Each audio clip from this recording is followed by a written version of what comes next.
Bonjour à tous et bienvenue sur la première chaîne d'actualité quotidienne qui parle de NFT et de jeux blockchain. J'espère que vous allez bien.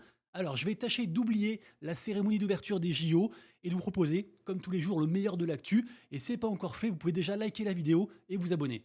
Et si ça vous intéresse, sachez que hier j'ai sorti une vidéo sur mon top 3 des crypto gaming pour ce bull run, donc n'hésitez pas à aller la voir. Allez, comme d'habitude, on démarre par le petit récap très rapide du marché NFT. Rien de neuf sous le soleil, on est encore vers les 70 milliards de market cap, toujours de très faible volume. Par contre, je le rappelle, peut-être une journée historique aujourd'hui. Il faudra vraiment surveiller les marchés, à la fois crypto bien sûr, mais aussi NFT. Évidemment, je vous dis ça parce qu'on est le troisième jour de la plus grosse conférence sur le Bitcoin qui se déroule actuellement, donc la Bitcoin Conference à Nashville, aux States. Et je le rappelle, Trump est attendu pour parler à 21 h, une demi-heure sur Bitcoin. Peut-être une annonce sur les réserves américaines qui pourraient considérer le Bitcoin. À voir en tout cas. Évidemment aussi, il faudra surveiller impérativement le compte Collect Trump Cards parce que Trump a annoncé une quatrième collection NFT. Donc peut-être aussi quelque chose à voir par rapport à ça. Également aussi, on peut toujours surveiller ses collections NFT. Il en a trois à l'heure actuelle, dont la première qui avait beaucoup pumpé juste après sa survie à une tentative d'assassinat. On s'en rappelle tous évidemment. Également aussi, bien sûr, de manière plus générale, on pourrait surveiller aussi les NFT sur Bitcoin par rapport à cette conférence. Peut-être que ça pourrait beaucoup bouger aussi par rapport à ça.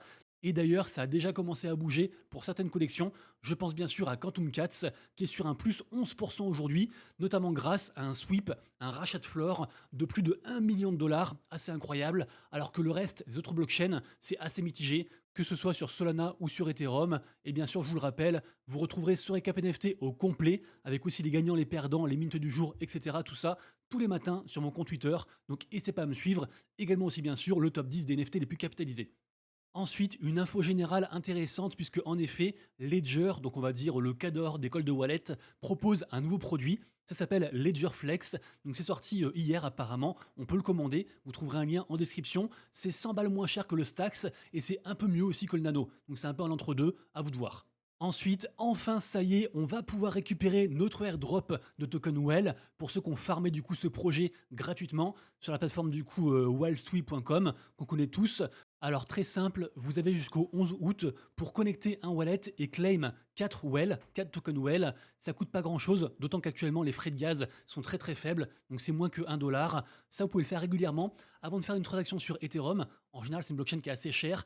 Vérifiez les frais de gaz. Ici en lot, on est à 2 gouets. C'est vraiment le minimum possible. Donc là, c'est très peu cher, donc c'est un bon moment pour faire des transactions sur Ethereum au général. Donc vous faites ça avant le 11 août. Et mi-août, on pourra donc récupérer ces fameux tokens Well, sachant que le prix actuellement c'est 0,0016 dollars. Ça a bien baissé. La sortie de ce token était assez catastrophique. Moi, j'aime toujours ce projet. Je suis toujours un gros holder. Je le rappelle, le projet WellSui, c'est un projet qui est à mi-chemin entre la crypto et les NFT et les narratives d'épines et intelligence artificielle, le tout autour de la thématique du bien-être. Donc un projet très intéressant qui a eu des débuts assez difficiles. Et juste dernière chose, si vous avez un compte Bybit, vous aurez aussi un bonus en plus, c'est optionnel. Et malheureusement, je le rappelle, Bybit est interdit en France. Ensuite, autre news par rapport à un projet partenaire, par rapport au projet Globiz, qui est donc une sorte de Airbnb blockchainisé sur Elrond Multivers X. Globiz, je le rappelle, ils ont un gros airdrop actuellement, c'est dispo gratuitement, ça on peut encore le rejoindre. Et qu'est-ce que c'est la grosse news? La grosse news, c'est que la plateforme, donc type Airbnb, est sortie en preview, donc hier ou avant-hier, un truc comme ça. Donc pour l'instant, en fait, on peut s'inscrire. Si vous avez un bien, vous pouvez très bien en fait vous inscrire et devenir hôte pour après en fait bénéficier directement de tous les avantages de cette plateforme, sachant qu'en faisant ça, votre bien sera promu gratuitement sur la plateforme pendant 2 mois. Et pour les autres, pour ceux qui veulent réserver en fait des biens via Globiz et payer avec de la CryptoBiz ou autre, ce sera disponible donc début août, très bientôt dans environ 2 semaines, un truc comme ça. Côté gaming ensuite, je vous le rappelle, le gros événement du jour, c'est bien sûr ce qu'ils appellent le projet Dragon. Donc ça, c'est par rapport au métaverse des Bored Ape et de Yuga Labs, qui est un gros acteur dans le monde des NFT. Donc ce projet du coup s'appelle Otherside et aujourd'hui, il y aura l'événement numéro 1, projet Dragon. A priori, n'importe qui a des assets chez Yuga Labs, donc Mibits, Bored Ape ou autre, pourrait y participer et à l'issue des cadeaux. Par contre, pour l'instant, on n'en sait pas encore plus, mais ça démarre aujourd'hui. Info suivante, la folie Tap to Earn a encore frappé et j'ai commencé un nouveau Tap to Earn. Ce Tap to Earn s'appelle Play Valiance, c'est une sorte de Pokémon-like et vous le savez, moi j'adore les Pokémon-like. Alors, comme d'habitude, ça se passe sur Telegram, c'est gratuit et c'est ouvert à tous. Et à l'issue, donc, un airdrop de token VGN. Très simple, même mécanique que pour Hamster Combat et autres, sauf à la sauce Pokémon. On retrouve bien sûr les daily combos, également aussi les quêtes journalières. On peut augmenter donc ces petits Pokémon juste ici dans les teams. Et quand on les augmente, on augmente aussi bien sûr son ratio d'XP par heure, qui permet ensuite d'augmenter plus en fait ses Pokémon, et ainsi de suite. Évidemment, il y a aussi le mode tap to earn, que moi je ne fais pas, parce que j'ai pas le temps. Moi juste en fait, j'augmente mes bestioles, et puis comme ça je progresse dans le jeu, et j'augmente aussi mon airdrop. Ça c'est la partie combat, on peut le faire une fois toutes les 3 heures, et il faut sélectionner en fait les bons, comment dire, les bons sorts pour gagner. Et puis voilà, vous connaissez tout. Après bien sûr, il y a aussi des petites quêtes, il y a aussi des items qu'on peut améliorer, il y a pas mal de choses, et bien sûr aussi ce qui rapporte le plus c'est le combo du jour. Et par exemple, le combo du jour aujourd'hui, c'est le Pokémon Yaru que j'ai actuellement au niveau 8. C'est aussi la chaussure de trainer, et malheureusement le troisième, c'est en fait une évolution. Donc d'abord en fait il faut que j'XP mon premier Pokémon pour avoir après un Yaru, un Ura pardon, et après une fois que j'ai un Ura niveau genre 10, je pourrai avoir Atlas, et c'est Atlas qui est dans le combo du jour. Donc malheureusement je ne pourrais pas faire ça aujourd'hui, bref, vous avez compris, un Pokémon like, un tap to earn, gratuit, du airdrop, on aime, on kiffe. Vous retrouverez bien sûr le lien pour jouer en description, et donc j'en suis rendu à 12 tap to earn quotidiens. D'ailleurs il y a aussi un autre tap to earn qui est sorti, qui s'appelle Chain Monsters, mais j'aurai pas le temps d'y jouer, même si c'est une boîte sympa qui fait ça et qui a déjà un RPG à son actif.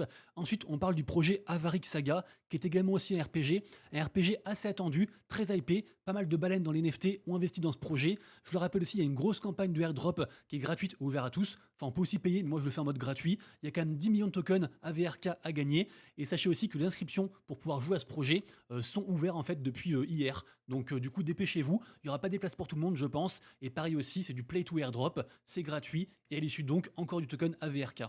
N'hésitez pas à aller voir sur le site officiel pour en apprendre plus, voir un petit peu le gameplay, les images, etc. Sachez tout de même que avoir des NFT, ça rajoute beaucoup de bonus pour tout ce qui est airdrop, donc c'est vous qui voyez. Ensuite, on passe à un autre play to airdrop, le projet BBB des studios Ajuna, donc Big Balls of Bajun. Ce projet en fait c'est simple, on peut donc créer un avatar, et le but du jeu en fait c'est de fusionner plein d'avatars ensemble pour avoir le plus rare à la fin. Il y a un gros leaderboard, et il y a, je crois de mémoire, 10 millions de tokens à June à gagner. Ce jeu n'est pas si simple qu'il ne paraît, parce qu'en effet, on a en fait une cloque, une espèce d'horloge au-dessus, avec différents skills qui sont montrés, et en gros, il faut fusionner ceux qui ont moins skills comme ça, avec différentes caractéristiques. Bref, c'est un jeu très intéressant. Et ce qui est très intéressant aussi, c'est que c'est un projet partenaire, et qu'avec mon code 2715, je vous mettrai en description, vous avez 100 free mint offerts, plus de quoi payer les frais de gaz du coup sur cette blockchain. Je le rappelle, ce jeu se passe sur la blockchain Polkadot, donc n'hésitez pas, lien en description et code en description. Ensuite, j'ai 2 free mint gaming IP à vous proposer qui arrivent dans quelques jours, donc dépêchez-vous. Le premier, donc, c'est par rapport au projet Robokidon. Il y aura seulement 1000 NFT, c'est sur Ethereum, et le mint ce sera le 30 juillet sur OpenSea. Et le second, c'est le projet Fight League sur la blockchain Ronin. Ce sera donc le 31 juillet pour celui-ci. Également aussi, je le rappelle, free mint. Alors pour les deux projets, il y aura à la fois des places réservées pour celles qu'on appelle les whitelists, mais aussi des places publiques pour tout le monde sur le principe de premier arrivé, premier servi. Donc pareil, faites vos recherches et préparez-vous pour le 30 et 31 juillet. Et puisqu'on parle de Ronin, on reste en fait avec une petite rumeur, enfin c'est plus qu'une rumeur, c'est confirmé. On aurait un partenariat donc entre la collection NFT Adidas, donc le vrai groupe Adidas, qui a fait une collection NFT, qui est ici à 0,07 Ether, un truc qui n'a pas forcément bien marché, enfin qui a marché au début, et là c'est un peu compliqué. Et donc Adidas serait partenaire avec la collection NFT de CyberKongs. CyberKongs à la base c'est une collection OG sur Ethereum, une grosse collection NFT. Depuis ils ont migré en fait sur la blockchain Ronin, ils ont une grosse partie aussi gaming, et donc là il y aurait un partenariat entre les deux, donc à surveiller. Peut-être qu'il y a un truc à faire avec ces NFT du coup Adidas, ou alors les CyberKongs Genkai qui sont actuellement à un floor price de 94 RON, le RON est environ à 2 dollars, ça fait environ 200 dollars pour ce NFT. Merci à tous d'avoir suivi la vidéo. Si vous avez aimé, likez et abonnez-vous. Passez un excellent week-end, et nous on se retrouve donc dès lundi pour de prochaines aventures. Et d'ici là, prenez soin de vous, de vos proches et de vos wallets. C'était Monsieur Rabbit. Ciao.